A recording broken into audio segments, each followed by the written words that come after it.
Blog Talk Radio. Good evening, everyone. This is me, Jonathan Alexander, and I'm here to host our show, Life, Laughter, Happiness. Today, I have my co-host, Barbara, here. Are you there, Barbara? Yes, I'm here. Hi, everybody. Hello. Okay, and today we were going to talk about... What is the show called, Johnny? Let's just tell everybody what the show is called.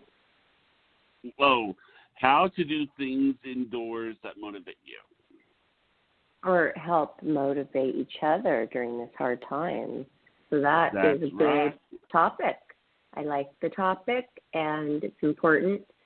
And because people around now are getting a little stir crazy, but it's important to still really important to stay safe.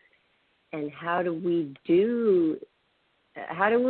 basically stay happy and amused and motivated in the situation here, isolated like this? That's so right. What are some ideas? You know what? Call people that you haven't talked to for a while. That I've gotten closer to my family, actually, because we all love each other, and it's really an emergency. So I have gotten closer to a lot of family members. So that's good to make a lot of phone calls.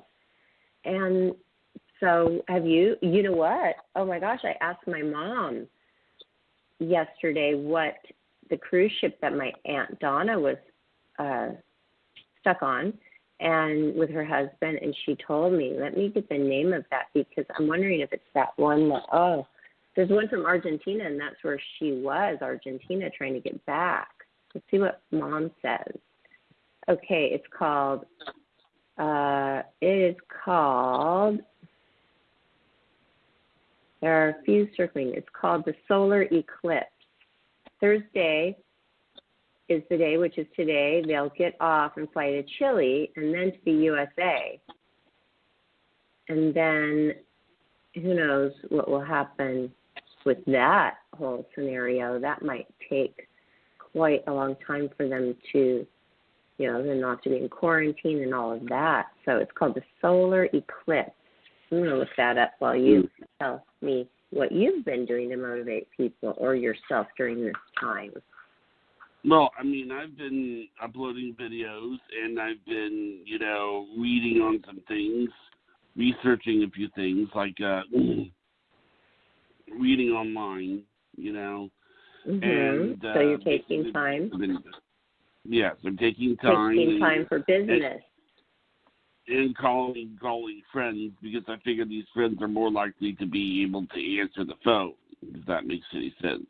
Yeah, that's true, because they're home. And me too. I've been getting very organized and working a lot, which there's some kind of pressure off of people's shoulders that they don't have to go anywhere unless it's urgent. They're out of food or there's something. But, we don't have our total daily errands that take up half our day. So people are taking advantage and they're enjoying the break. A lot of people have worked 30 years and just had such a regular grinding schedule, and they are having a break. So, but they've closed the beaches here. One of Priscilla's teachers just called today to say hi to her, which is so nice to let the students know. 2 teachers called. They care. And we had a nice chat with him. So he's a surfer, and Priscilla goes, well, I hope you're getting a lot of surfing in, though, with the time off. And he goes, nope, they closed the beaches. That one day when I went down there and I did a video for Facebook, and I said, look, all these people in Huntington Beach, they're walking. There's more people down here on a weekday than on weekends, double. So they had to, because the people were being so irresponsible. Yeah, they are not going to the stores, but they were all down at the beach, and now they've had to close the beaches off. I thought they were just closing the parking lots, and you could still go down there for walks. And I was going to do that today to see the sunset, and I don't even think they let you on to the beach for a walk. I'm not really sure, but if he can't surf, why would I be able to walk? Right? Right. So that's sad. Yeah. And Barbara, Yes? we have a caller. Would you like to take a caller? Oh, sure. I would love to. Area code 702. Hi, 702. You're on live on Life, Laughter, Happiness. How are you, and what is your name? The call dropped. Oh. Can you see if they could call back, or can you call them back? Let me try here. So one thing about my daughter is she's an artist, but she hasn't been drawing a lot, but she's been making things in the kitchen, a lot of different kinds of foods, or who knows what she's up to. But today she had the blender out, the mixer out, all the ingredients, and then she went into her room. So I don't know, but she always can keep herself entertained like that. And I have been organizing, just getting rid of stuff. I'm organizing all my eBay, all my pictures, making sure my listings are up to date and everything. So it's been really good for me. But I'm the type that I don't really mind too much being isolated. People think that's strange. They don't think of me like that. But when I was thrust into a social setting, yes, I do. I end up really enjoying it, and I love performing. But that's part of my trait as a Leo, which is interesting because I like to stay like isolated, but then there's that part of me that loves to perform. So if I'm thrust out there, yes, I love it so much, but it's kind of a weird trait that I have that people don't know about me, but I don't mind. I've always loved alone time. I've loved it since I can remember. I always want to be in my room organizing and dusting and making things perfect and creating and making, when I was young, tons of like scrapbooks I love doing and things like that. So that's fun. So it's time to get creative. I did a post on Instagram yesterday saying it's time to get creative. And it's so funny that you and I are doing the show today about this because it's important. Mm-hmm. Did you get the caller back? Yeah, she said that she thought Dale was going to be on, but she had nothing to say. But I want to ask. We're going to have Dale tomorrow, everybody, just so all of you listeners. We changed it to tomorrow, so. But other things that have happened in my life have been just, like I said, I'm talking to my brother every day. Again, I always felt like, okay, he's so busy, he's tired from work. Now he's off work and he's enjoying it. I talk to him every day and he's very concerned. He's saying, please stay safe. This is no joke. And when I do go out to have to get supplies, I saw one person wearing a mask. I always wear my mask, and people say, oh, that's embarrassing. No, I don't care. At this point, it doesn't matter what's embarrassing because it's important. I have surgical gloves. I wear those. Then I make sure I don't touch my face, and it's hard to remember to do that. And then to try to tell your 12-year-old the same thing. So basically, I just don't have her go out. And we order, if there's something she really, really wants that I can't make, we do order. But then you have to be careful exchanging the order, too, and taking in something from the outside where the virus can be on. Okay, like a pizza box. Well, I mean, It's hard. It's a tough situation, you guys. And I want to get through this without contracting this virus. I want to do everything I can to make sure my household is sanitized. I wash my hands. Even the keys, if you think about it, your car keys, your house keys, you're touching those. And then you go touch something shopping, and you're touching those again. Oh, and then you touch those to go unlock your – okay, hold on. And then you unlock your door. Well, those keys have fingerprints all over them. So that's why it's important to use your gloves from leaving to coming home. And I leave the gloves on, I wash my hands. then I with the gloves. So then I disinfect the gloves with really hot water on my hands. And I take them off. I put them above the refrigerator so nobody could touch those. Then I go and I take a little cloth of alcohol or whatever you have. You might not have that in your house.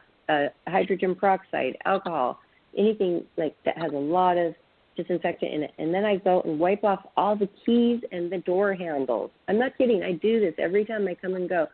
The outside door handle, the inside door handle, the locks, the lock, the window, anything I may have touched from going out and in with those gloves on. Please do that, everybody. Please. I know. What? But I wanted to let you know our caller called back and she's on the air. Area code 702. 702, I'm glad that you're here. What's your name? Nancy. Hi, Nancy. I know you were trying to talk to our psychic today, but thanks for calling back and wanting to just talk to us. No problem. We were wanting to had some problems with people getting busy signals. So I wanted you to call in to kind of test the signal. It seems that you didn't get any. Did you get any busy signals when you tried calling in? No, I had no trouble both times calling in. Oh, great. Me neither. So that's good. Do you have anything to add to our topic today, Nancy, about how to stay motivated when we're isolated? What can we do to motivate the ones that we love? What are some of the things you've been doing? Well, fortunately, I work online, and so I've had a ton of work to keep me busy.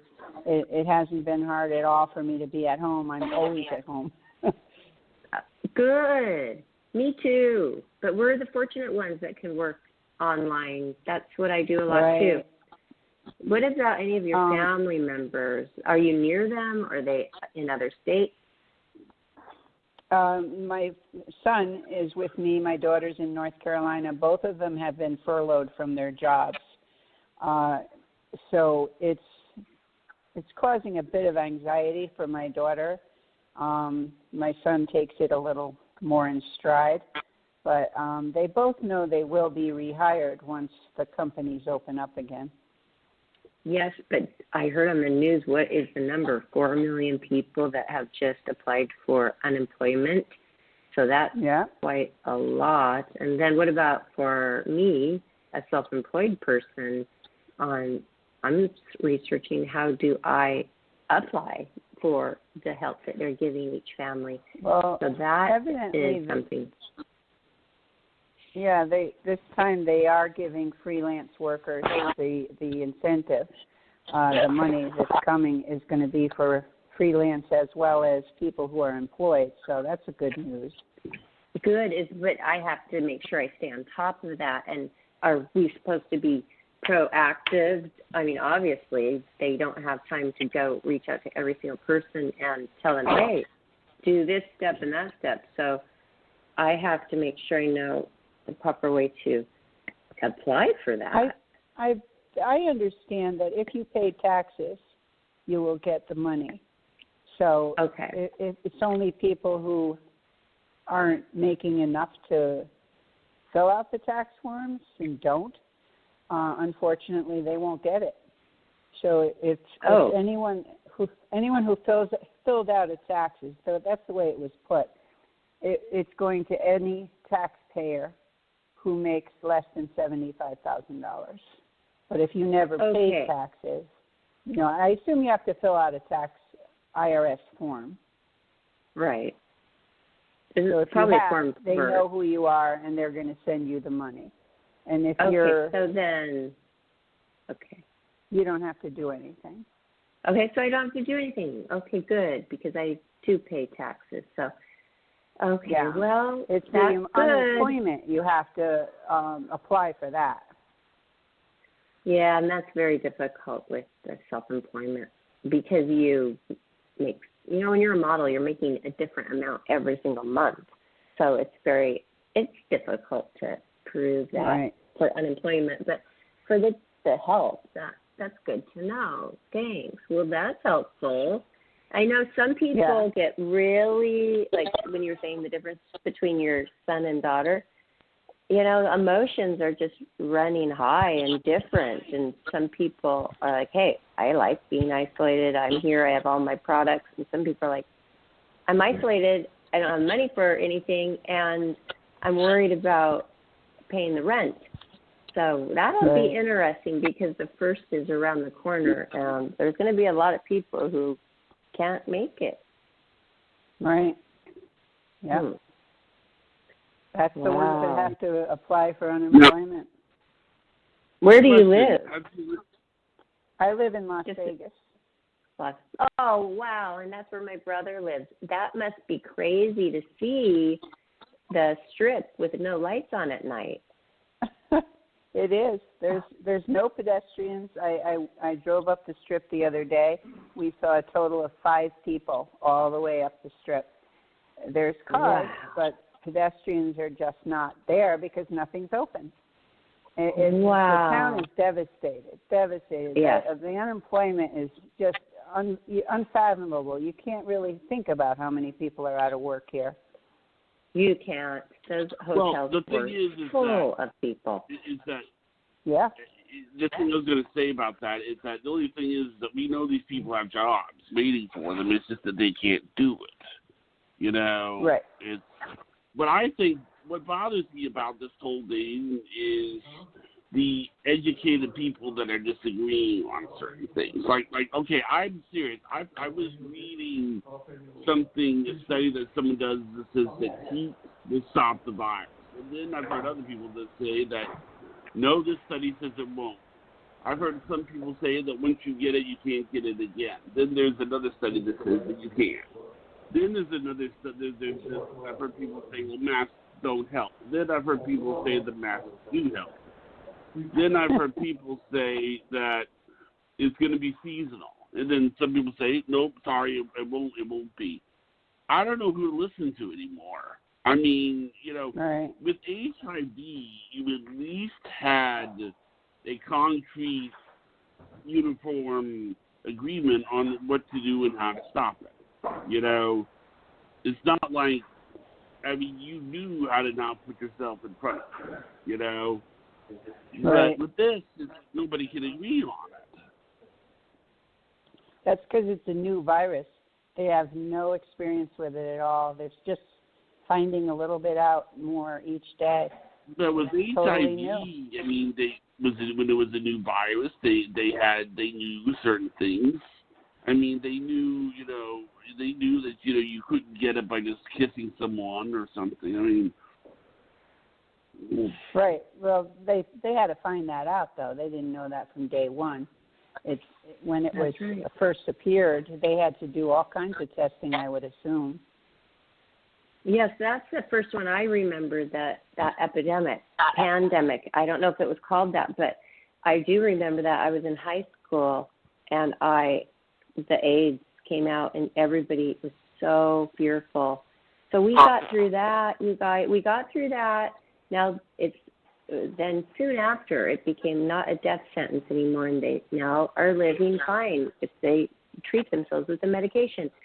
And we will get through this, but this one, it might take a long time. I just am surprised that they think that the children are going back to school on April 17th. They still say that. We get emails from them daily, the school district. So do you think that really, that doesn't seem realistic to me. You're in California? Yes. Yeah, I don't think so. I don't think so. And they're going to start online, and it's good. The workload, the teachers told me today, is going to be a lot less. So it's going to be about 30 minutes a day of just online studies. But they're setting this up, and it's very hard for them because they've never experienced this before. But it's so sweet, though, because the school is still giving out. We don't do this, but I get the messages that they're still giving out free lunches daily for children because that's what they were used to getting when they were going, and they still were open handing out lunches to people as they drove by. Is that so sweet? They really needed it. Yeah, that is. Yeah. I heard that in the beginning, but I didn't think they'd be able to keep it up this long. It's half now, but they're still doing, but it's half the amount. it'll probably dwindle off, but that's a little helpful. So I'm wondering what are there things to do that we could help the community? I feel a little helpless, like I want to help, but how? The only way they say to help is to stay in. Well, they say, if there's any elderly in your neighborhood that can't get out to the grocery stores and can't be, their families aren't around, you might be able to help by doing some shopping for them. But I really haven't heard much else than that. They are asking for the 3 Square, which is the group that does meals for homeless. They're asking for donations, and I did do the donations. So, but there isn't a lot you can do unless you know somebody who needs something delivered. Yes. Okay. I talked to my friend in Germany who said that he has a pacemaker, so he's a high risk where his body would be able to fight it off, and his neighbors are all doing that for him. So we need to remember that, and if we can't do it, then to find our places where we can donate. And that's so nice of you that you did donate, Nancy. Oh, well, I'm trying to do what I can. Yeah. We should put a list on our Life, Laughter, Happiness Facebook of places that we could donate, that people can donate. Johnny, that would be a good idea for us to help. Yeah. If they have a local organization like the 3 Square that feeds the homeless here, then you're more apt to give than if it's a national thing. And I don't think people really believe the money actually gets to them. But when it's a local charity, I think they'll be more apt to do that. Okay, that's good information. But I remember I was living actually in Nevada, Summerlin, Nevada, 2010 at that time. And, the town started boarding up at that time because of the real estate, everything crashing. And it was eerie to drive around and see boarded up places, just like one after the other, closing down. And you guys, my brother stayed through that with his wife, and they made it, but it was tough. And they made it through that, but it was weird. And now this is like so much more worse than that. Oh, yeah. And I got out of there. Right. I moved. I said, I'm going back to California. I'm not going to be able to make a living here. Yeah, we moved here in 2011, and there was a house on every street, at least one, that was in foreclosure. And that's one of the reasons I ended up staying here, because it was affordable at that time for me to buy a condo. You know what? That was good for you. I remember I was married at the time, and we lost 3 homes. Wow. Yeah, a lot of people in the same position, yeah. We lost our cars, our homes. My husband lost everything. He was in real estate. He had a company there with employees and all that. We went from a wonderful, very comfortable, very high-end lifestyle to living in a motel that you couldn't even lock the door because it was so. I mean, I had my Louis. It was so silly. I had my Louis Vuitton suitcases piled up against the door for safety. I mean, we went from that to that. And, oh my gosh! If something can strain a marriage, it's that. But it's like I might stick with me. You'll be fine because I am strong. I can get. I am the person behind the man that could get through something. But he just turned into literally a ball. I couldn't even explain it any other way. Like he just would sit on the porch, but all balled up and smoking one cigarette after another, and just gave up. Just was. I can't be with a person who gives up. There's nothing I can do. And after a year watching that, I'm just like, I had to go. I had to get out, and I'm better off just alone with my daughter. And it wasn't his child, so it's not like I took her away from him. But that was hard. And so we're going to see all kinds of effects happening with just each personal problem that arises. I mean, it's going to be a lot, so all we can do is pray and try to put out good energy. So Johnny's trying to tell me something. Yes, Johnny. we have another caller to join in on the discussion. It's 407 your code. You sound 407. Oh, well, if you'd like to go, thank you, Nancy, for calling in, and call back tomorrow to talk to Dale, okay? Okay, thank you. Bye-bye. All right, bye. And who is our new caller on the line? You're live on Life After Happiness. Hi, Barbara. This is Lori. How are you? Hi, Jonathan. Hi, Lori. Hi. We're hanging in there. How are you doing? You know, I'm doing really good. I am enjoying the quality time that I get to spend with my husband, and we are doing things because when you're at home, there's always something to do. Okay, there's always really something to do, but we don't look at it as a chore. We look at it as, hey, this is ours. Let's revisit pride in ownership. Let's revisit pride in having things look nice. Let's revisit our ability to I guess appreciate the time, because so many times we don't have enough time to read a book. Well, now we do. We don't have enough time to clean out our email folders. Now we do. We don't have enough time to go through our magazines. Now we do. We want to look through our old photo albums, the tangible ones, and now we do. So he is Aries. He's a high action person, and he's the leader of the house. And in that sense, where I'm going with this is he's one of those project manager kind of people. So every day is like a project of how we're going to delegate ourselves to getting things done. And actually, we're living in organization, so it's not like, anything goes, oh boy, what do we eat? Everything is still pretty much regimented. Dinner's at the same time, breakfast is at the same time, lunch is at the same time, chores. Instead of him going out to work, he works around the house, and he keeps super busy. I'll tell you, he ordered some burners for the stove online. He installed those. Having him around the house, he's noticing everything and fixing, repairing. It's just really nice.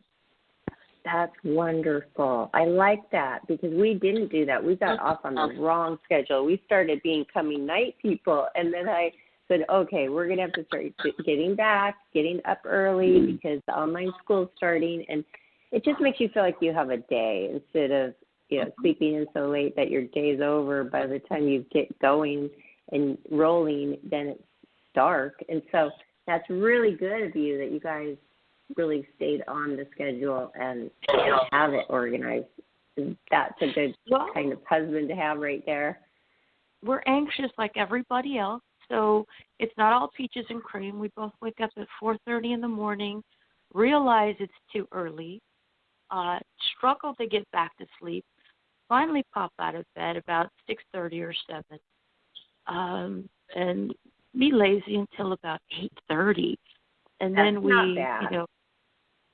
Yeah, you're right. Thank you for that. Thank you.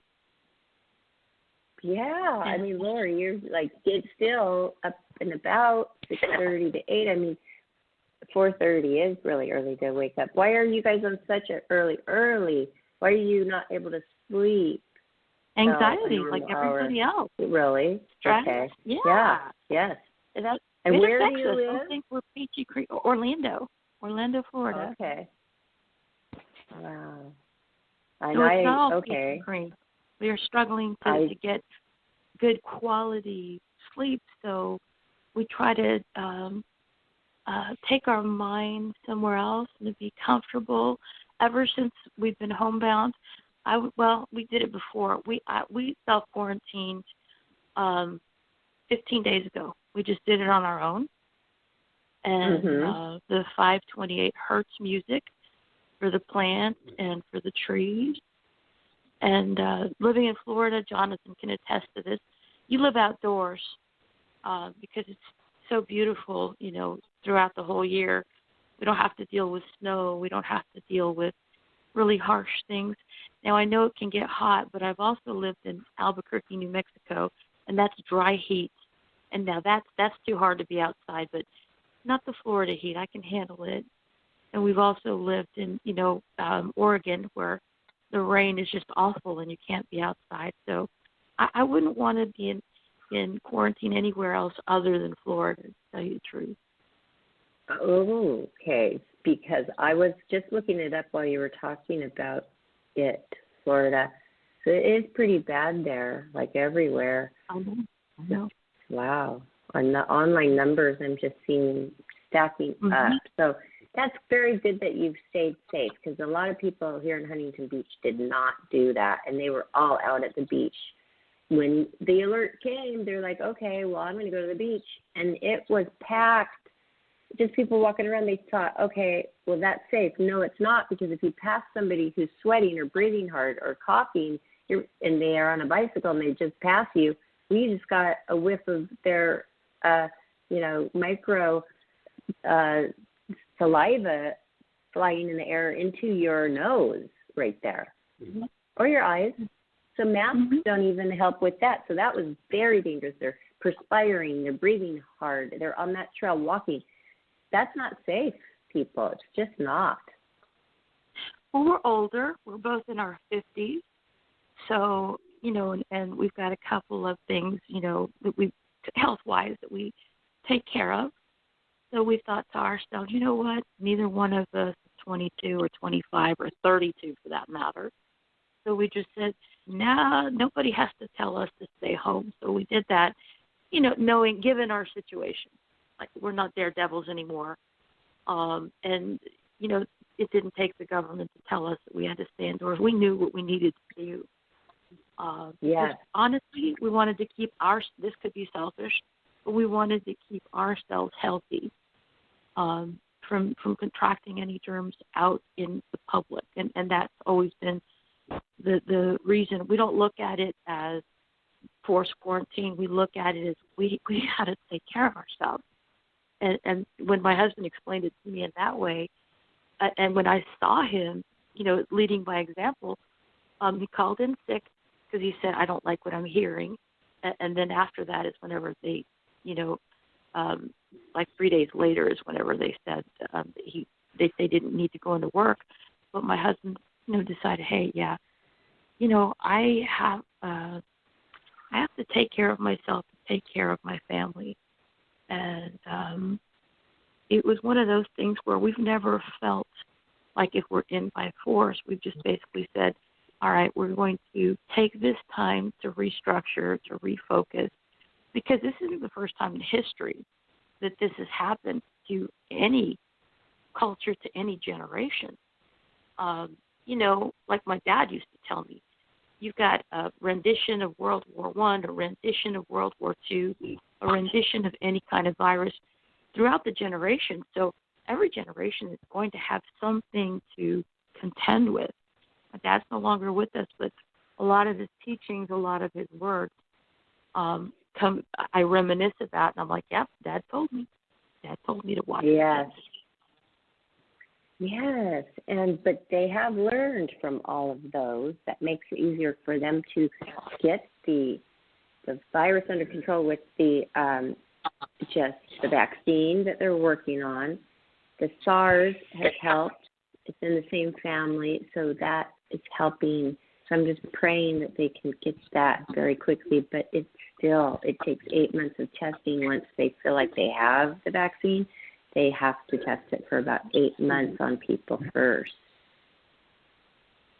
Yeah, and, whatever they tell us to do, it's up to us as individuals to actually say, they're going to tell us how to eat, but we all know how to eat. It basically, this is kind of an opportunity to get back to home cooking, to get back to spending quality time with your family, to get back to watching how you exercise, all those kind of things. I look at it as the back to basics kind of situation that's going to get us out of this. Well, do you think that this is going to be turning into forever?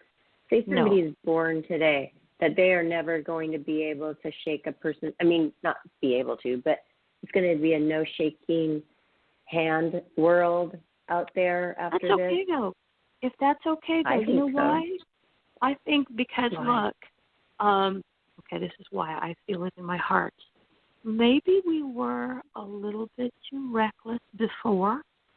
Maybe revisited, because, Barbara, you've traveled around the globe. You've left the United States, so you know as well as I do. Whenever you go to in any other country, community, or anything like that, you have to acclimate to them, not them to you.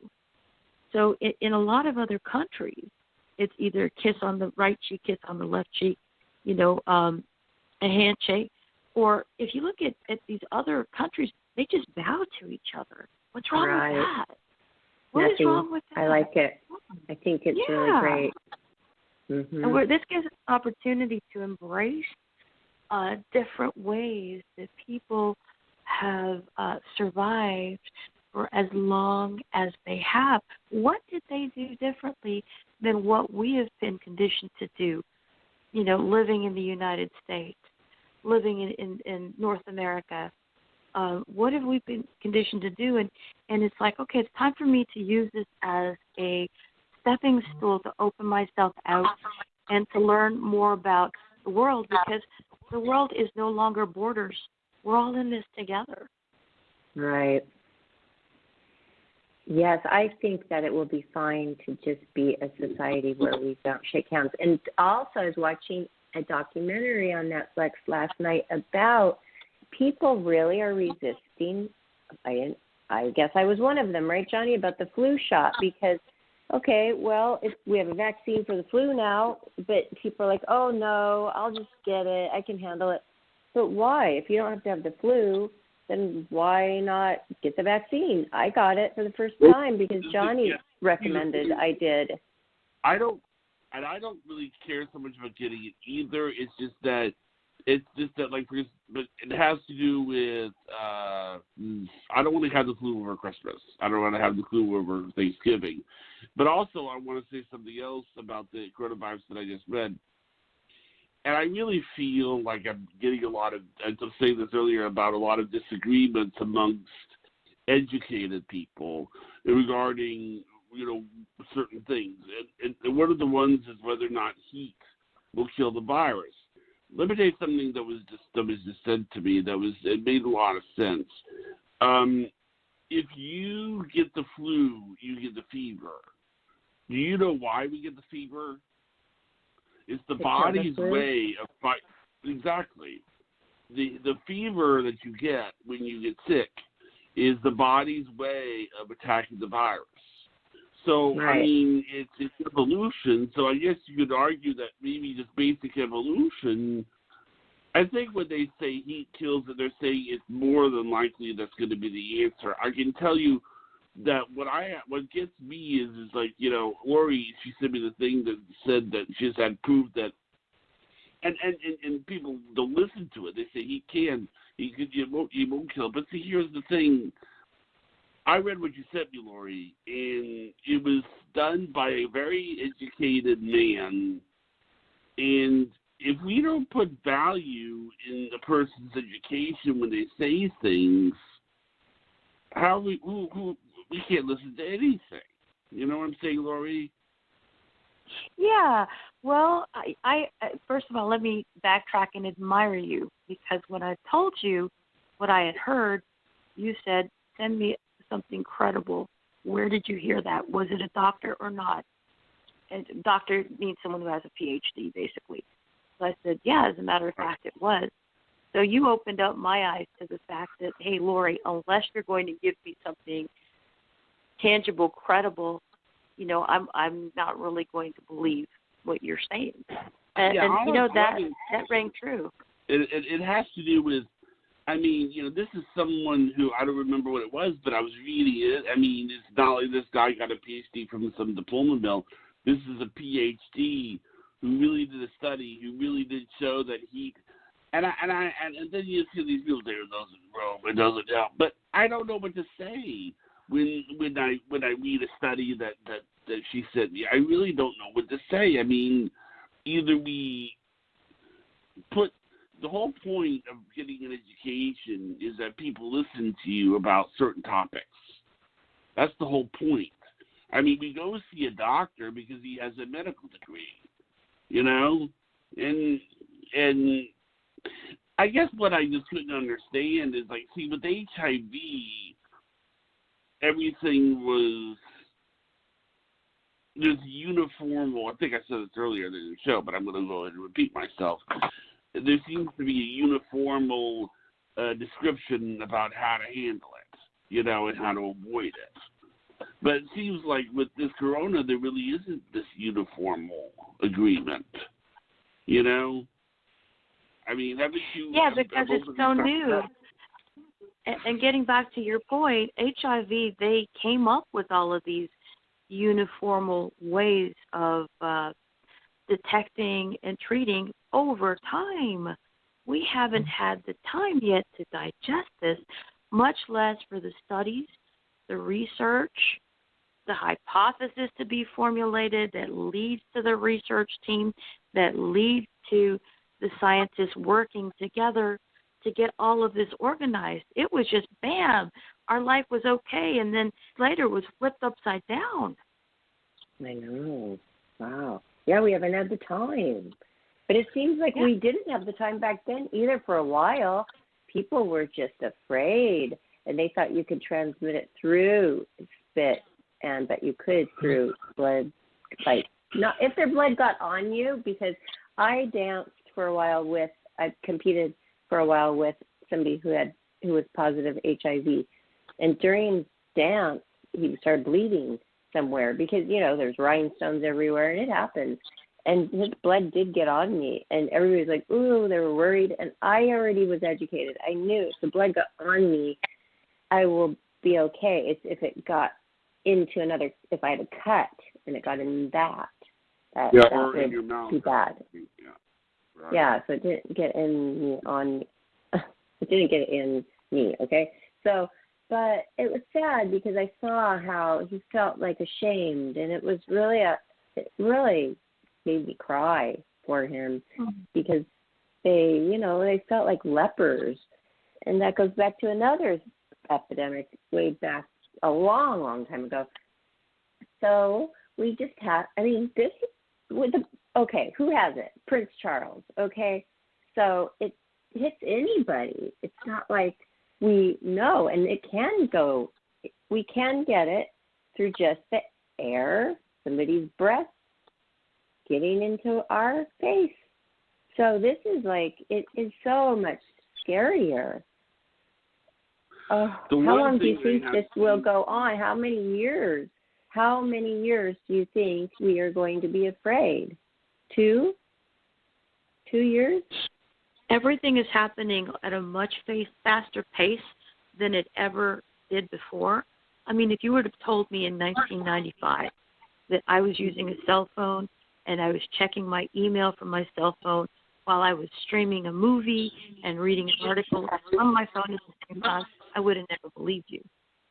So everything is happening at such a fast pace of speed that I don't think things are going to take the same speed that they took, per se, with the HIV virus.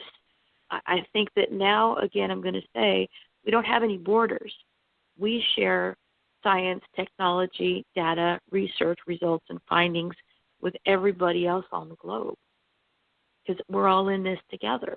So that's going to, I believe, 1, bring us all more united.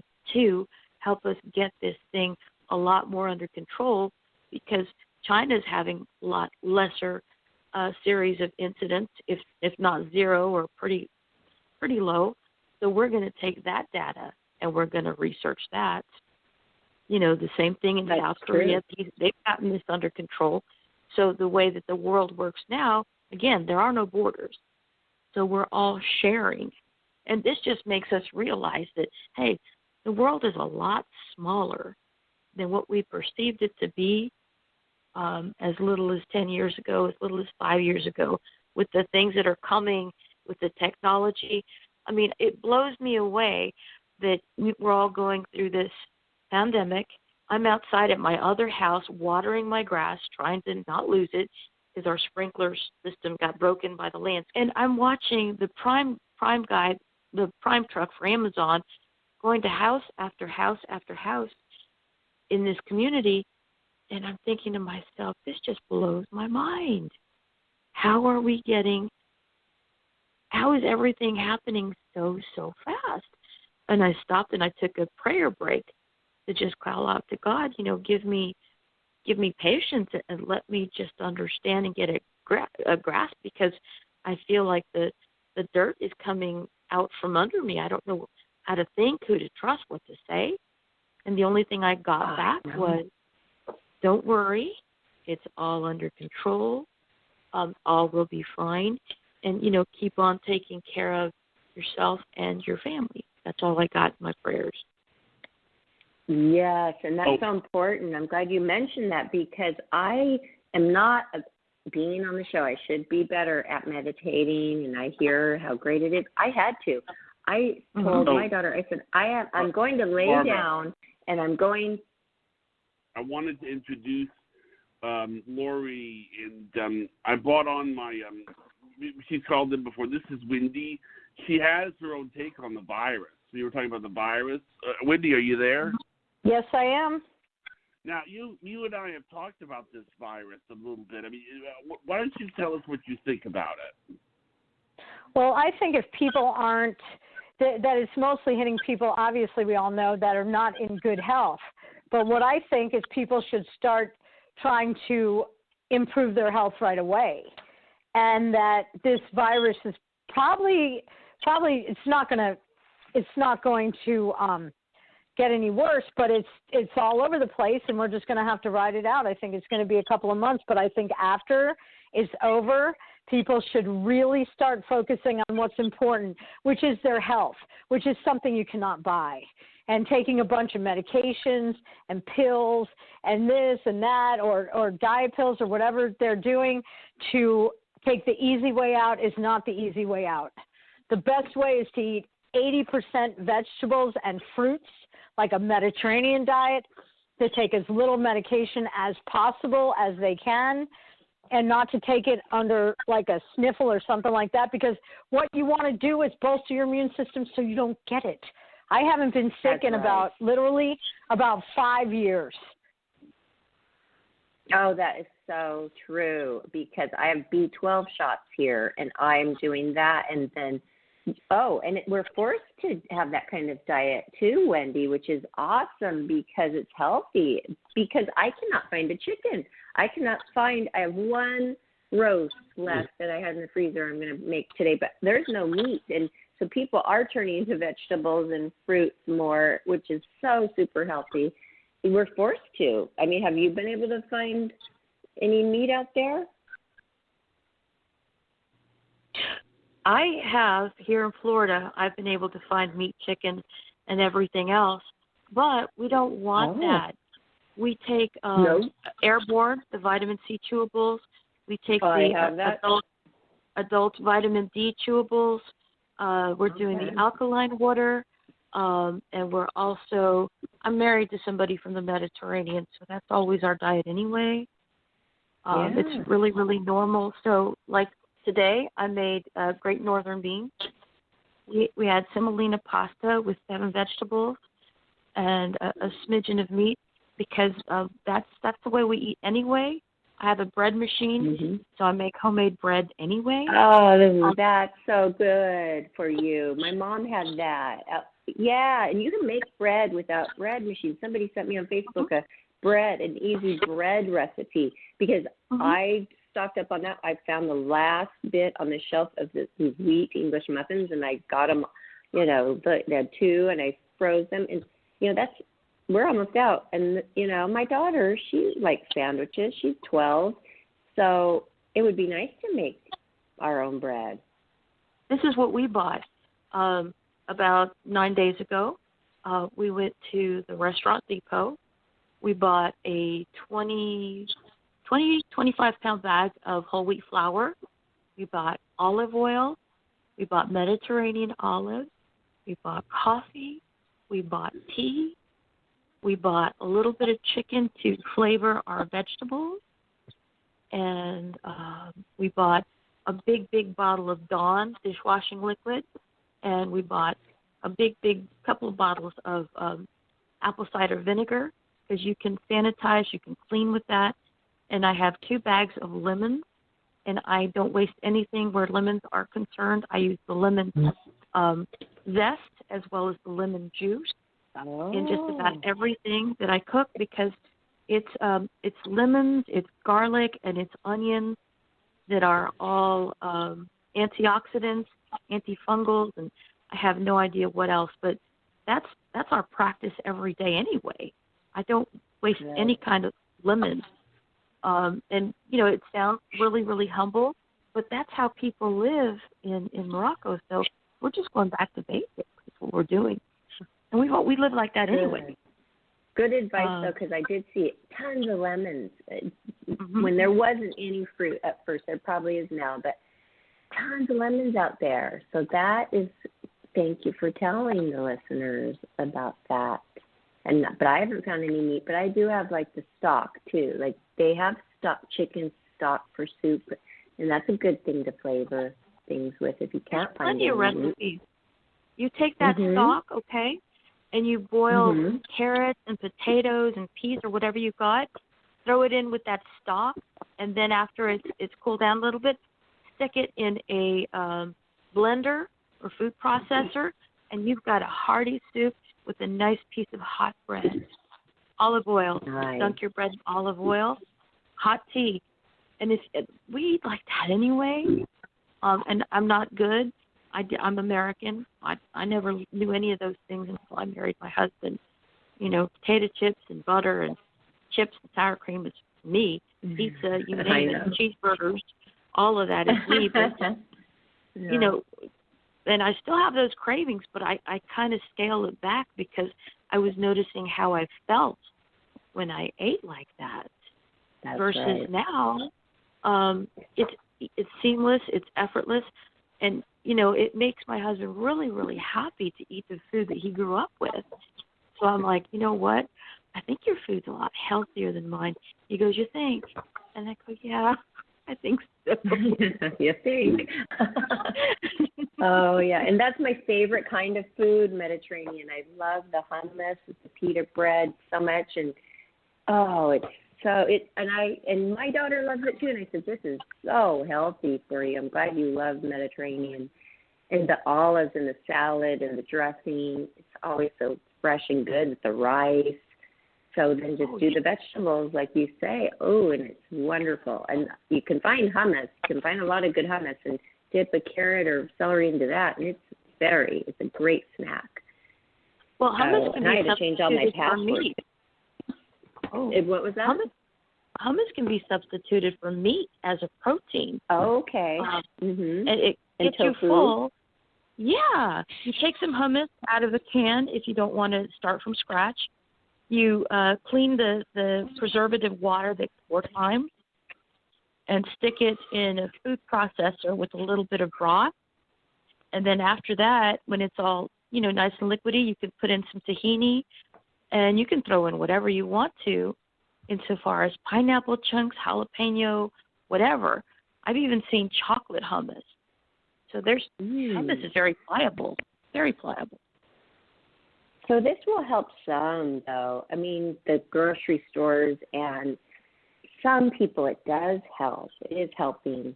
But I just am so thankful. If I see one of those UPS drivers or FedEx, I just say thank you from afar.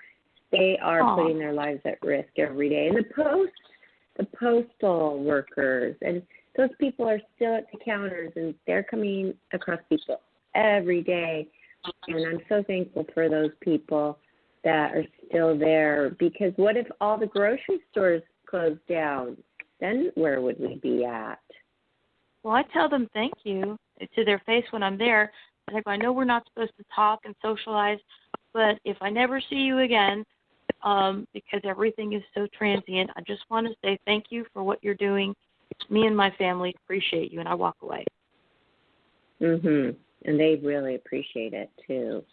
But the thing I was going to say about the meditating is I had to lay down and empty my brain and meditate because there was so much in my brain going on as single mom here, taking care of everything, and just so many messages and people and concern. I just laid down, and it helped so much. Put some Zen music on, did my meditating, got my brain just empty it of everything, cleared out, and then I was able to face things a lot better. And I know you know about that, and I don't know if Wendy's still on, but you practice meditation regular and prayer and all that, and how important that is, isn't it, Lori? It's so very important to be able to handle the situation when you aren't so, because stress makes the immune system go down, and they're saying that is a big factor in keeping yourself healthy, like lower your stress. So here at Life for Happiness, we've been teaching people about that, and haven't we? Tell us about how important that is, Lori, meditating and prayer that you do. Very important, but you don't have to meditate. If you don't know how, there are other ways to meditate that are very individual.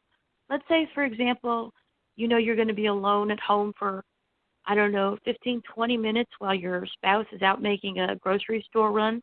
Go outside in your backyard or wherever you can, put your feet in the dirt, in the ground, play in the mud, just ground yourself to the earth, to a tree, whatever you can, and don't think.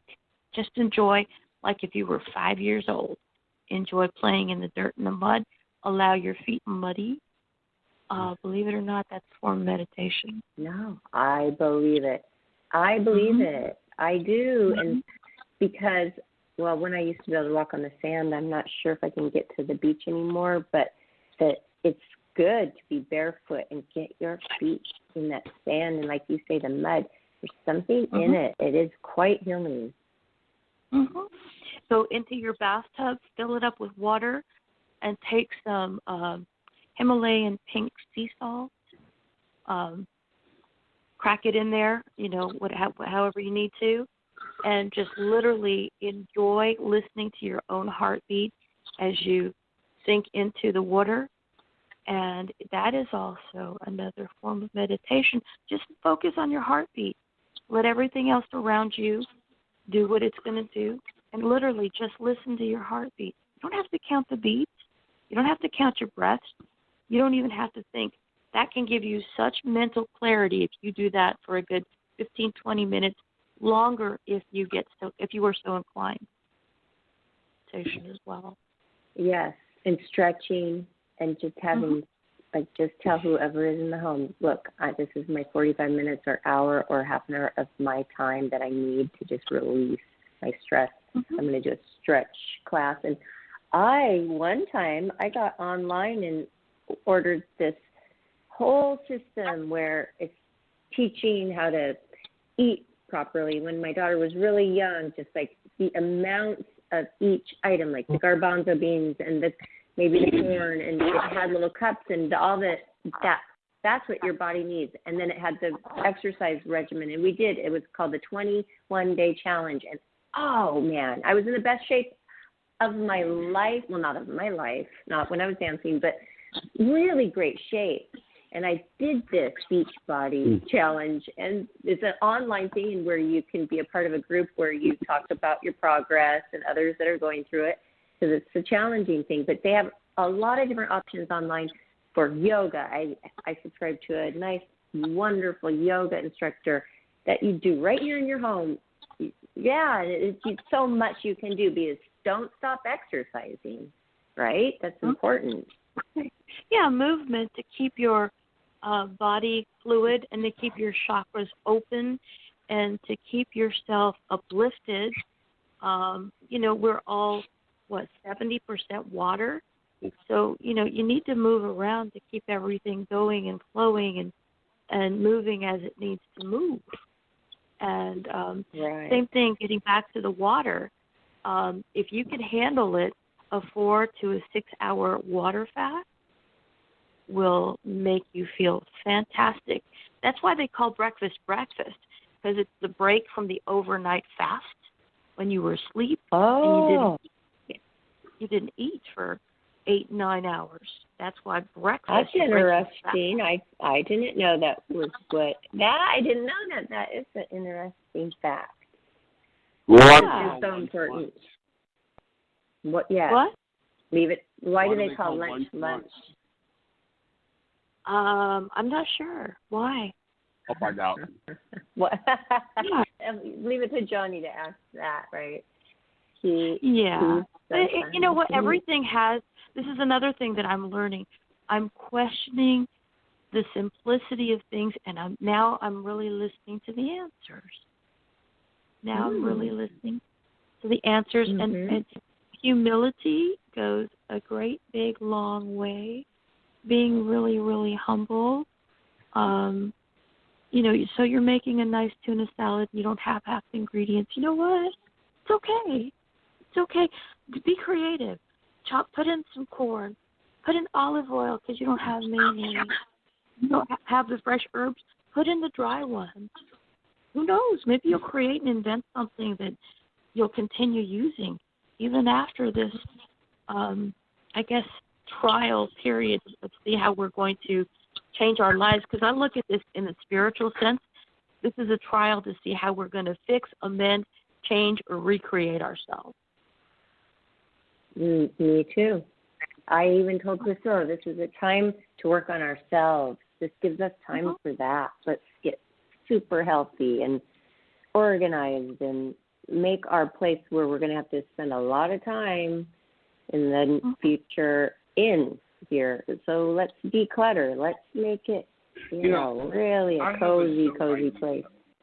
Can I suggest a show idea? Okay. Being that we're sort of indoors, and I want to let you know about the fact I can have up to 50 people calling in at once besides me, on the show. And being we already have 2 of them, why not? Would it be neat if we just did a show where we interview 50 people? We get one person from every state to talk about what they've been felt being indoors most of the time. Okay. Get to work on finding each person from every state. Well, we can do that with a Facebook post. We can do that with an Instagram post. I mean, what do you think about that, Lori? I would say leave it open and just say, you know what?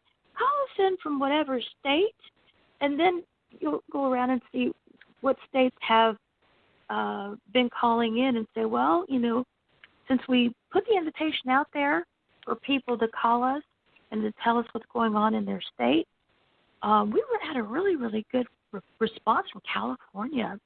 And it was really, really nice to see, to get a different view into the scope of daily living in California. That seems like a place I'd like to go visit again. I haven't been there in about... I haven't met anybody or talked to anybody that actually has corona. Have you? No. Yeah. But you can't talk to them if they haven't really. I mean, I guess you can if they aren't in the hospital, yes, and we can. But no. But they say it's going to touch each and every one of us deeply. So as far as it touching me so far, my aunt is on a ship with her husband in Argentina. It's called the Solus. I told that in the beginning of the show. I'm going to have to look again. But so that's how it's affecting me. I mean, I don't know if she has it. It's hard to communicate with her. And she's in this holding pattern. And supposedly today they're going to let them off, and then they're going to fly to Chile, and then they're going to try to get back to the USA. So she's got a long road ahead of her, and she's in her probably late 70s. I live in and she's very susceptible to, she's susceptible to pneumonia as well. She's had that before. So what were you going to say, Lori? I live in Orlando, and I went to go gas up yesterday, and I saw a bunch of people in the gas station coming in from the UK, and they were stranded here, living in hotels, pretty close to my other house. And, my heart just broke for them. They were buying breakfast at the gas station, wanting to save their money to, be real frugal, because they didn't know how long they were going to be in that predicament. You really can't talk to anybody because we all have a tendency of approaching each other. So, I just said a little prayer under my breath for them. It wasn't one family, it was like 6. Everybody was gassing up. My other house is really close to SeaWorld. It's walking distance from SeaWorld. So, I mean, you see those kind of things. And although I haven't met anybody who has the virus, I have been firsthand around people that are directly affected by it, as in, like your aunt, they're displaced. They're not in their home state. They're not in their home. Yeah, they're not in their comfortable home talking about how to make bread and different recipes. What if they run out of money? They can't afford the motel or hotel anymore. Like, they had enough for that vacation, and they were supposed to be home by now. I mean, it's affecting a lot. And that's so good that you say prayers. Prayer does work. Prayer is important. So please keep praying, everybody.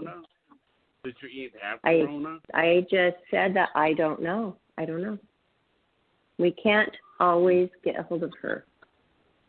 The connection is not so easy. I will have to call my mother after this and see if it's her sister, and I will check on that. But I'm hoping not. Or I'm hoping she doesn't acquire it. It's called solar eclipse. What was that? I was going to say that California, Florida, I mean, we see a lot of tourists, a lot of people from all over the globe. We see them on a daily. And this is going to change everything, the way that we interact. I think this is going to humble all of us, what I'm thinking. It's what I'm hoping, that this is going to humble all of us, and we'll stop looking at each other as, oh, they're from the South Pacific, or, oh, they're from the North, or, oh, they're from, Australia, from that side of the world. My hope is that everyone says, oh, that really nice lady, where's she from? Oh, I don't know. The globe, the Earth. She's from Earth, like all of us. I'm just hoping that this. Yeah. That's funny. She's from the Earth. I like that, Lori. I do. I like that answer. Well, where are you from? The Earth. Cool. I like it. Thank you. Well, thank you so much for. Thank you so much. But I know what Johnny's going to say. We're out of time. So hold on. I've got a cough. Please talk amongst yourselves for a minute. Okay.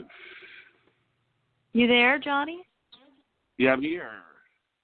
Thanks for inviting me on your show. As usual, Thank you. life, laughter, happiness. Right now we're talking about life. Yeah. Laughter. We'll talk about laughter when we need laughter when we're living life, and we all need to aspire to bring happiness our lives as well as to the lives of those that we touch. That's very well said, and you are amazing. Do you do chakra healing? I wish I did. I would be my first client if I did. Okay, I'm just curious. Well, thank you so much, Lori, for being such a good friend and just supporting our show and just your friendship as well. We really appreciate you so much, so very much. Your good energy and just being our friend, and we really thank you for that. And all the other callers that called in today, thank you. And your input was really nice and helpful. So please, if you would like to support us, Life After Happiness, go to our YouTube channel, see all of our shows, listen to them, and subscribe. And visit us on Twitter, Instagram, and Facebook. And now, Johnny, you can close the show. So thanks, everybody. Good night, everyone. Good night, Barbara. Good night, Lori. And good night, Lori. Good night, Johnny. Thanks, everybody. Have a